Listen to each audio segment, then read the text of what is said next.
Bismillahirrahmanirrahim.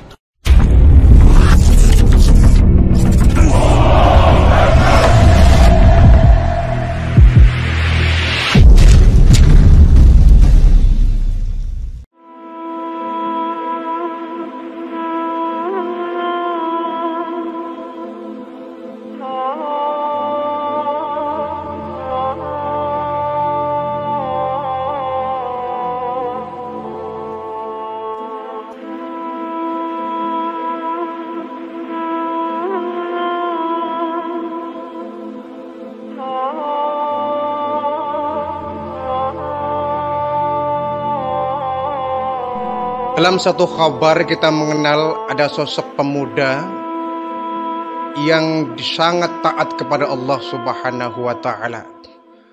Dia bernama Jurais. Kisah ini begitu melegenda, banyak orang yang tahu akan kisahnya dan ini menjadi sebuah teladan bagi kita. Jurais itu seorang rahib ya. Rahib ini orang yang suka, kalau bahasa kita, tetapak ya. Orang yang suka menyendiri dalam bertapak di sebuah biara. Nah, Jurais ini hidup pada masa antara masa Nabi Isa dan sebelum datangnya masa Nabi Muhammad SAW. Jurais itu orang yang sangat taat kepada Allah dan taat kepada ibunya. Bapaknya sudah meninggal dan tinggal ibunya yang sudah tua. Ibu dari Jurais ini juga seorang ibu yang saleh. Dia senantiasa datang ke biara untuk melaksanakan ibadah kepada Allah Subhanahu wa Ta'ala. Jadi anak dan ibu ini dua-duanya adalah orang yang taat kepada Allah, senantiasa melaksanakan ibadah dalam kondisi apapun. Satu hari ketika Jurais ini sedang melaksanakan sholat, ya tentu sholatnya seperti sholat yang disyariatkan oleh Nabi Isa alaihissalam ya, bukan seperti syariat yang disampaikan oleh baginda Rasul, walaupun isinya sama tetapi tata caranya yang mungkin sedikit berbeda antara ibadahnya kita umatnya baginda Rasulullah dengan ibadah sholat umat-umat nabi-nabi yang lain. Tetapi inti syariatnya sama, mengesahkan Allah Subhanahu wa Ta'ala. Nah, ketika Jurais ini sedang melaksanakan zikrullah, sedang melaksanakan sholat di sebuah biara, ibunya memang setiap hari dia rutin yang membawakan makanan. Memang Jurais ini jarang pulang ke rumah, dia sehari-hari ada di biara saja untuk melaksanakan ibadah. Ibunya setiap saat dia membawa makanan, minuman untuk si Jurais ini, anaknya. Nah, satu hari ketika sedang sholat Jurais ini, tiba-tiba ibunya datang membawa makanan. Ibunya nggak tahu kalau Jurais sedang melaksanakan sholat. Dari jauh dia teriak, "Jurais, ini ibu nak." Jurais nggak menjawab. Kemudian dia sedang sholat, dia bimbang mendengar panggilan ibunya dari luar. Dia terkejut dan sangat bingung. Ya Allah, ibuku memanggil. Aku sedang melaksanakan sholat, tetapi sholat sunnah. Sementara ibuku memanggil, memenuhi panggilan orang tua adalah wajib. Ya Allah, pilih yang mana? Ummi am sholati? Sholat aku teruskan, apa panggilan ibu yang saya jawab? Kalau saya teruskan ini sholat, artinya saya nggak memenuhi panggilan sang ibu. Kalau panggilan ibu yang saya jawab, artinya saya harus membatalkan sholat saya. Ya Allah, pilih yang mana? Bimbang dia. Yang kedua kalinya ibunya teriak, "Jurais, ta'ali. Jurais, kesini." Makin bimbang ini Jurais. Ya Allah, bagaimana ini ya Allah? Aku sedang sholat, ibuku memanggil. Haruskah saya membatalkan sholatnya, memenuhi panggilan ibu saya? Atau saya teruskan sholat ini dan saya abaikan panggilan ibu saya? bimbang dia. Ya padahal sih ini kalau cara kita mungkin gampang saja solusinya ya. Memang panggilan orang tua itu kan wajib. Sementara dia sholatnya sunnah. Dia kan bisa membatalkan dulu sholatnya. Kalau memang orang tua kita urgent, orang tua kita perlu dengan kita hal yang penting, kita bisa sementara kita batalkan terlebih dahulu, kita penuhi panggilan orang tua. Apalagi sholatnya sholat sunnah ya, itu kalau pendapat kita.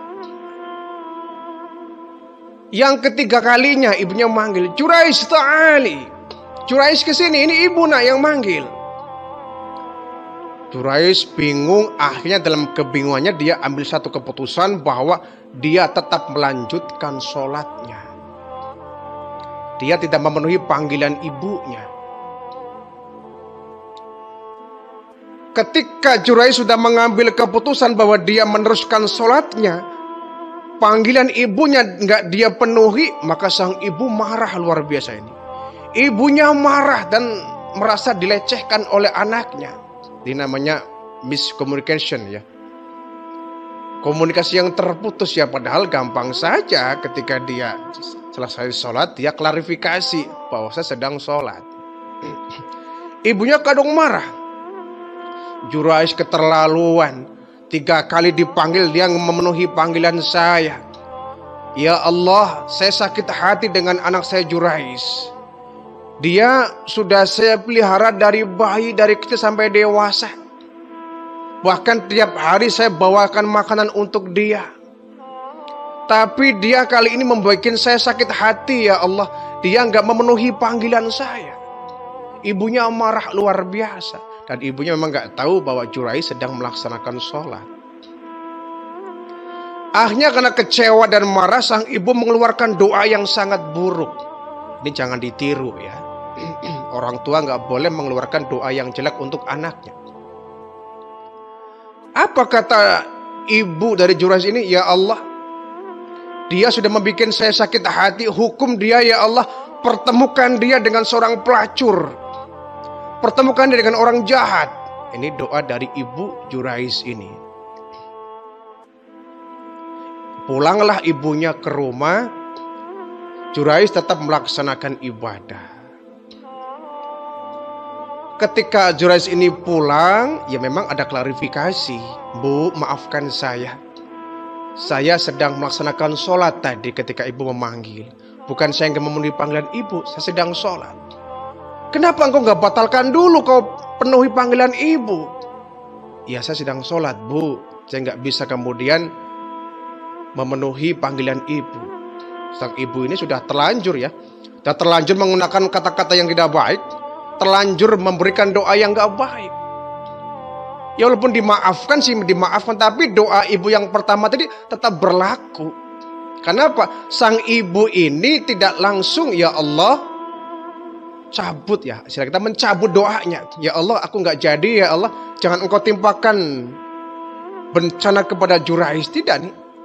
Sang ibu ini gak kemudian dia bertobat, gak kemudian minta kepada Allah agar Allah gak menimpakan hal yang negatif kepada anaknya. Akhirnya meskipun sang ibu sudah memaafkan, ya tetap Allah memberikan keputusan. Allah memberikan apa yang sesuai dengan doa dan permintaan sang ibu tadi. Agar Jurais jangan dicabut nyawanya terlebih dahulu sebelum dia bertemu dengan orang jahat, ketemu dengan perempuan yang tidak baik. Doa sang ibu Jurais ini pun dikabul oleh Allah. Karena dia lupa nggak klarifikasi kepada Allah, nggak mencabut doanya lah ya, nggak mencabut laporannya kalau dalam dunia hukum sih. Nah satu hari ketika Jurais sedang ibadah, biasa tuh kalau ada orang yang ahli ibadah tuh, orang yang usil kan tuh banyak tuh, orang yang nggak suka kan tuh banyak ya. Jadi satu komunitas kalau ada orang yang ahli ibadah, apalagi anak yang masih muda, dia ahli ibadah, pasti dia nggak jauh dari orang jahat. Orang yang syirik, orang yang munafik, orang yang suka usil pasti banyak. Sok soleh lah, sok suci lah, sok dekat dengan Allah lah, pasti ada. Ada lah kita pasti di Masyarakat kita juga ada pasti. Nggak semua orang suka dengan kita. Kalau ada orang yang soleh, hari ibadah, sering ke masjid, ya, pasti ada saja orang yang usil, orang yang kurang senang dengan kita. Ya tentu kita abaikan saja, kita fokus ibadah kepada Allah Subhanahu wa Ta'ala. Nah, Jurais ini juga sama itu. Ada orang-orang jahat yang ingin sekali mencelakakan Jurais, ingin menghancurkan jati dirinya, menghancurkan harga dirinya. Dia nggak suka dengan Jurais senantiasa melaksanakan ibadah. Nah, akhirnya satu hari ini orang jahat di kampungnya itu, dia menyuruh seorang perempuan, katakanlah perempuan pelacur lah ya, menyuruh seorang pelacur untuk menghancurkan martabat dan kehormatan Jurais ini. Dipanggillah pelacur ini. Nih, ada pekerjaan buat kamu. Apa tuan? Kau datangi biara, iya. Di sana ada pemuda namanya Jurais, iya. Kau rusak dia. Kau bikin cerita fitnah dengan dia. Kenapa tuan? Saya nggak suka dengan dia, agar warga sini semuanya memandang negatif kepada Jurais. Bikin pokoknya fitnah-fitnah yang kurang baik. Baik tuanku. Kalau dibayar ya ini perempuan ini nurut ya. Satu malam ini perempuan datang ke biara tempat ibadahnya Jurais. Memang kondisi sangat dingin ketika itu malam ya. Ketuk pintu, dibukalah pintu oleh Jurais. Kaget Jurais, di luar ada seorang perempuan cantik ya. Ada apa? Tuan Jurais, saya boleh nggak sementara untuk mencari kehangatan di tempat ini? Ini di luar dingin sekali. Kamu siapa? Saya adalah musafir yang datang dan lewat di tempat ini. Saya sangat dingin tuanku. Boleh nggak saya sementara mencari kehangatan di tempat ini? Nggak boleh. Kenapa? Anda kan perempuan. Saya laki-laki. Di tempat ini nggak ada orang lain, cuma kecuali saya. Kalau Anda masuk ke sini, nanti akan jadi fitnah. Nggak apa-apa tuanku, nggak apa-apa kok, saya nggak ngapa-ngapain. Ya tapi nggak boleh.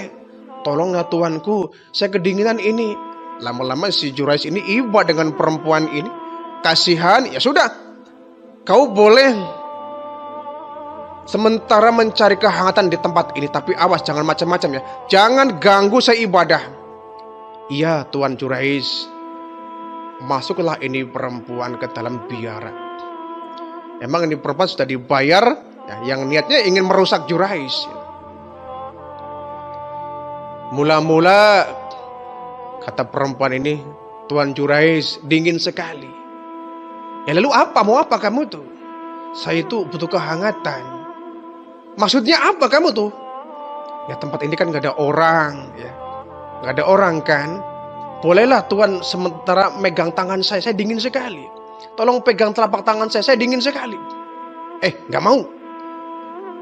Lebih baik kamu keluar dari sini kalau mau macam-macam kamu. Tidak tuanku, saya cuma kedinginan.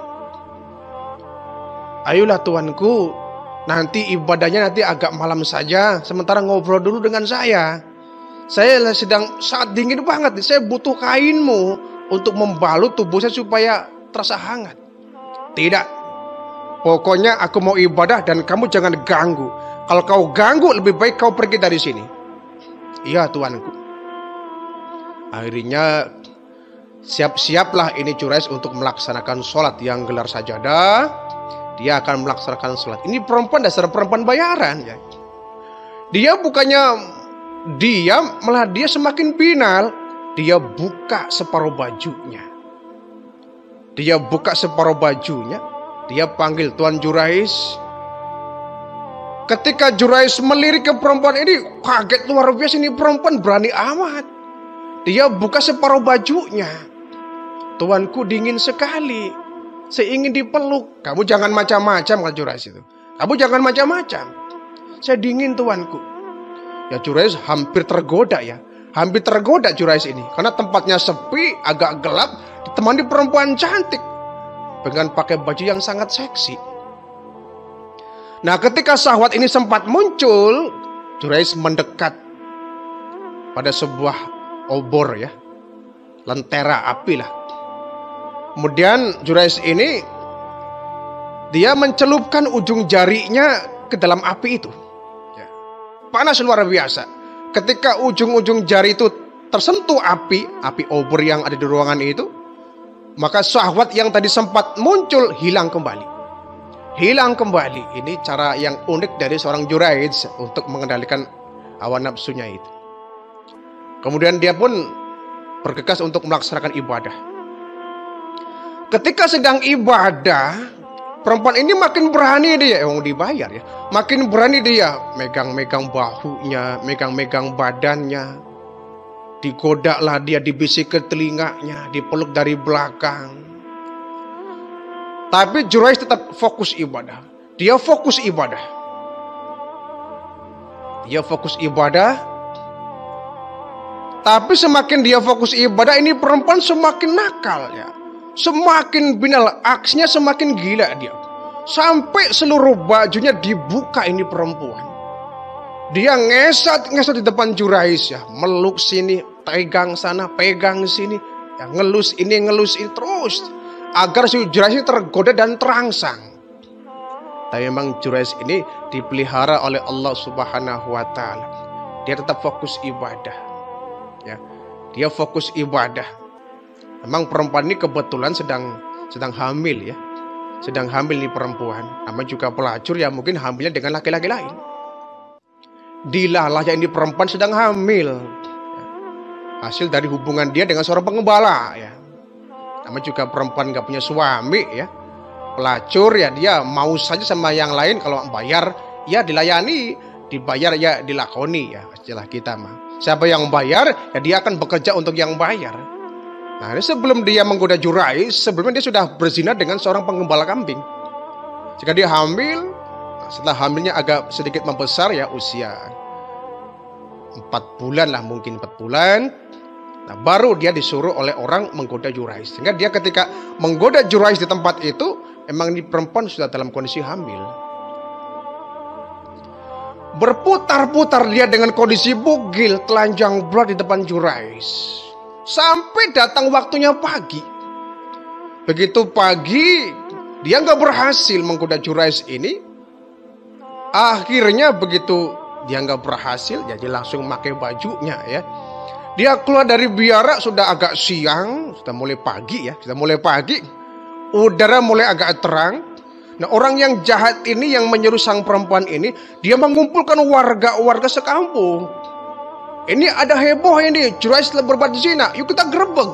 Semua orang menggerebek biara. Ketika orang berkumpul di depan biara ini, ya Jurais masih ibadah. Dia masih ibadah, masih zikir, masih wirid. Ini perempuan keluar dari biara. Orang pun kaget. Orang semua kaget. Ah, Jurais? Ah, aku nggak percaya.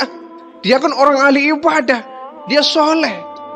Kok dia bisa satu ruangan dengan seorang perempuan? Siapa dia?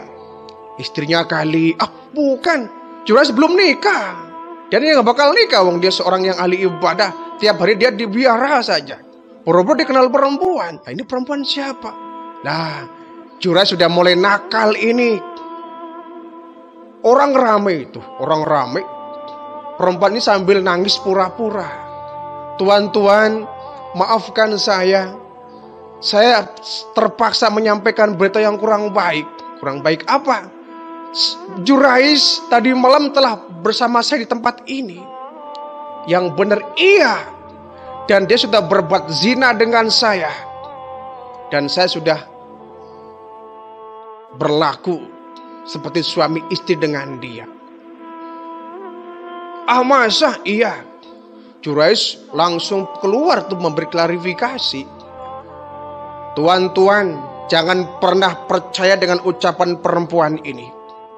Ini perempuan tadi malam, dia merengek ingin nginep di tempat ini. Sudah saya larang. Tapi dia mengaku kedinginan, dia musafir. Saya kasihan, saya beri dia tempat di biara ini. Dan semalam saya nggak pernah berbuat apapun dengan dia. Kata perempuan, bohong tuan. Ini buktinya saya barusan melepas baju ini. Dia sudah bermalam-malam dengan saya di tempat ini, Tuan. Jangan percaya, kata Jurais. Orang sudah kadung, wah, bagaimana mungkin ucapan Jurais bisa dipercaya? Wong buktinya ada, Jurais. Ini perempuan baru keluar dari tempat ini. Kau berbuat apa semalam? Tidak, saya nggak pernah berbuat apa-apa. Iya, kami sih bisa aja percaya. Cuma ini buktinya ada. Ini perempuan habis keluar di tempat ini dalam kondisi habis mengenakan baju. Udah, ini pokoknya Jurais akhirnya dibawa, ya, diikat, kemudian dibawa, diseret ke depan raja. Ketika itu ada seorang raja, ya, pemimpin daerah lah mungkin, ya. Tuan Raja, ada apa? Ini Jurais sangat disayangkan dia. Kenapa? Kita kenal selama ini Jurais kan ahli ibadah. Kali ini dia gila. Gila bagaimana? Dia sudah berbuat tidak senonoh dengan perempuan ini di biara. Kapan itu? Tadi malam. Masa iya? Ini buktinya perempuannya ada. Dan setelah kami gerebek dia, memang di perempuan baru saja keluar dari ruangan biara ini dalam kondisi dia baru mengenakan baju. Yang benar Jurais, tidak Tuan, itu fitnah. Demi Allah, saya nggak pernah melakukan apapun dengan perempuan ini. Silakan Tuan boleh percaya boleh tidak. Ya tapi Jurais, ini buktinya perempuan ada. Benar Tuan, kata si perempuan ini. Saya tadi malam semalam suntuk bersama dia di biara ini. Kami sudah bermesraan dari semalam suntuk dengan Jurais. Dan Jurais kan marah. Hei perempuan laknat, kamu jangan macam-macam. Kau jangan tuduh saya macam-macam. Akhirnya ya memang dalam kondisi genting seperti itu sulit dibuktikan. Ibunya datang tergopoh-gopoh. Tuan Raja, saya ibunya. Ibunya Jurais, betul. Saya sama sekali nggak percaya kalau anak saya Jurais melakukan itu. Nggak mungkin Tuan. Anak saya anak yang soleh, anak yang berbakti kepada saya. Dia taat kepada Allah. Tiap hari dia hanya zikir di tempat biara ini. Nggak mungkin dia berbuat senonoh Tuan. Saya ibunya, saya tahu persis watak anak saya. Dia anak baik, nggak mungkin berlaku begitu. Ibu sih bisa aja ngomong begitu ke anak ibu. Enggak, saya bersumpah, saya sebagai saksi seorang ibu, anak saya anak baik-baik, nggak pernah melakukan perbuatan itu. Akhirnya udahlah, nanti biarkan waktu yang akan menjawab semua ini. Sementara kita bubar dulu.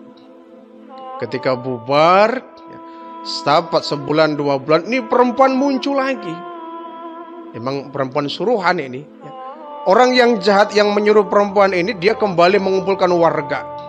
Wahai saudaraku, tuan-tuan, omongan dulu Jurais adalah bohong. Dia katanya nggak pernah menyentuh perempuan ini. Ini buktinya perempuan hamil gara-gara dia. Benar Tuan, kata perempuan. Ini perut saya bunting, saya hamil dan anak ini adalah anak Jurais. Wah, geger lagi itulah warga. Berarti Jurais adalah bohong dulu dia. Ya, dia katanya nggak pernah menyentuh sedikit pun dengan perempuan. Ini buktinya perempuan ini hamil. Ini anaknya Jurais. Heboh lagi lah orang. Dipanggil Jurais. Ya. Bahkan di depan raja sekalian. Ya. Jurais, kata orang-orang, kamu ternyata bohong dan dusta. Apa maksudmu? Ini perempuan katanya nggak pernah kau sentuh. Malam itu kamu nggak pernah berbuat apa-apa. Ini buktinya ini perempuan hamil. Ini pasti anak kamu. Kata Jurais, sebentar dulu. Belum tentu anak saya. Apa buktinya? Ya buktinya pengakuan perempuan ini. Hai perempuan, katakan dengan jujur, ini anak siapa? Ini perempuan memang sudah dibayar ya. Ini anakmu Tuan Jurais, ini anakmu. Kau lupa dengan peristiwa itu? Kau lupa dengan malam itu? Wah ini orang semakin ramah. Dasar Jurais, sok suci. Seorang ahli ibadah padahal rusak kamu itu. Sebentar ya. Kita tunggu ini sampai perempuan ini lahir. Kalau sampai dia lahirkan anak ini, coba kita tanya anak ini siapa bapaknya. Kalian jangan asal nuduh sebelum ada bukti yang nyata. Ditunggulah ya. Singkat cerita, ditunggu sampai perempuan ini kemudian melahirkan Usia 9 bulan lahirlah anak ini. Orang kumpul lagi ya. Ketika bayi ini sudah merah ya, masih berlumur darah ya, masih nangis, kata Jurais, nih saksikan nih tuan-tuan semuanya, kita tanya ini bayi siapa bapaknya. Kemudian bayi ini ditekan perutnya oleh Jurais ya. Ditekan, kemudian ditanya oleh Jurais, ya ghulam, qul man ababak. Hai bayi, katakan siapa bapakmu. Orang kan Jurais gila kali ya. Masa bayi ditanya gak bakal bisa jawab, pikir orang-orang. Tapi ternyata tidak. Kekuasaan Allah muncul di sana. Ketika ini bayi ditanya siapa bapaknya, ini bayi dengan fasih dia berkata, bapakku adalah seorang penggembala kambing di kampung sana. Bapakku adalah penggembala kambing di kampung sana. Ini bayi ngomong jelas dan fasih. Orang kaget. Apa iya? Kata Jurais, tuh, kamu dengar semuanya? Dengar semua kalian? Ini pengakuan bayi ini. Dia bukan anak saya, tapi bapaknya dia adalah tukang angon kambing di satu kampung. Jadi Tuhan sudah menuduh saya. Akhirnya mereka ya semuanya malu ya. Kata Jurais, hai perempuan, taubatlah kamu kepada Allah. Taubatlah kamu sebaik-baiknya taubat. Didik anakmu supaya menjadi anak yang soleh. Perempuan ini malu ya. Nangis dia, bersimpuh di depan Jurais. Tuan Jurais, saya minta maaf. Ya, saya maafkan kamu hai perempuan. Sekarang berhentilah kamu jadi perempuan binal. Taubatlah kamu kepada Allah. Jadilah kamu perempuan yang baik-baik, perempuan yang terhormat, dan anakmu ini didik dengan sebaik-baiknya. Akhirnya semua orang ya menyesal ya sudah menuduh Jurais dengan tuduhan yang tidak baik. Ini merupakan bentuk ya bahwa doa orang tua itu sangat manjur dan tajam. Maka sebagai orang tua ya, sebagai orang tua tatkala kita memiliki anak, umpama anak kita sulit untuk diatur, sulit untuk dinasehati, jangan pernah sebagai orang tua kita mengeluarkan kata-kata yang tidak baik akan anak ini. Kenapa? Ucapan kita akan menjadi kenyataan. Apalagi sampai kita bersumpah, mengeluarkan sumpah yang tidak baik terhadap anak kita. Jadi kalau kita kebetulan diamanati Allah seorang anak yang memang sulit diatur, anaknya bandel dan nakal, teruslah orang tua berusaha berikhtiar untuk memperbaiki, menasehati, membimbing.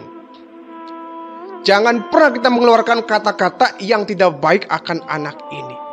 Misalkan ada anak dinasihati, dia tetap membangkang. Kamu dinasihati tetap membangkang. Sok aja kalau kamu tetap nurut apa kata hatimu, silakan kau nggak bakal hidup berkah. Kamu nggak bakal hidup bahagia itu. Nih, orang tua kalau mengucapkan kata-kata seperti ini bisa saja menjadi kenyataan. Jadi kesimpulannya jangan sampai kita mengeluarkan kata yang tidak baik kepada anak-anak kita.